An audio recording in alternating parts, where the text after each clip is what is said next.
This moment of hidden history is sponsored by attorney Elizabeth Bernard, Key Bank, and your local Toyota dealer.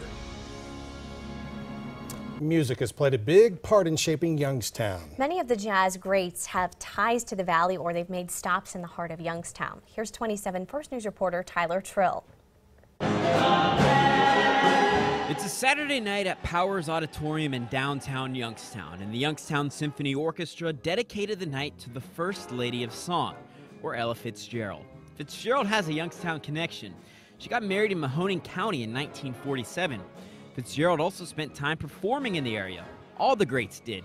Youngstown jazz history professor Ken Engelhardt says Youngstown was an easy stop for musicians of the 30s, 40s, and 50s to make. So maybe they were coming from New York to Pittsburgh or Philadelphia to Pittsburgh, and then on the way to Cleveland, there would be a stop here. Sometimes a weekend gig, sometimes a whole week.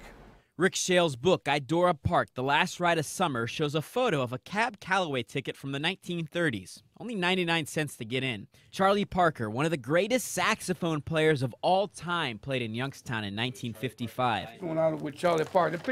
Shedrick Hobbs could tell you all about it. Parker picked Hobbs to play drums with him during his stop. You'd be a nervous wreck because, for one thing, you think you're going to mess up. Many people consider Hobbs to be one of the best musicians in the area during that time, though he'd never admit it. I still don't think I was that great. Everybody else did. Hobbs says he would play at local clubs 6 nights a week in the 50s.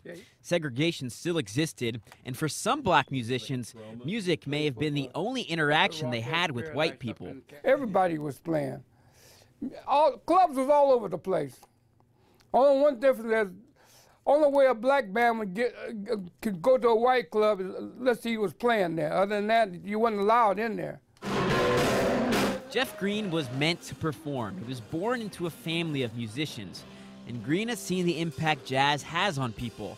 His brother and sister-in-law started Jazz in the Park in the 90s, a concert series that began to help curb the city's murder rate. And it still goes on today. The people liked it so much that they just responded so much that we started doing it.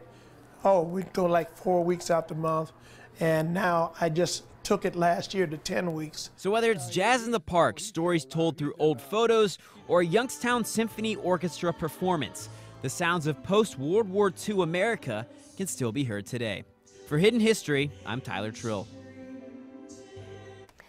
Our half-hour special of Hidden History is airing tomorrow at 10:30 p.m. on WYFX. The special is focused on all local stories of African American history throughout the valley.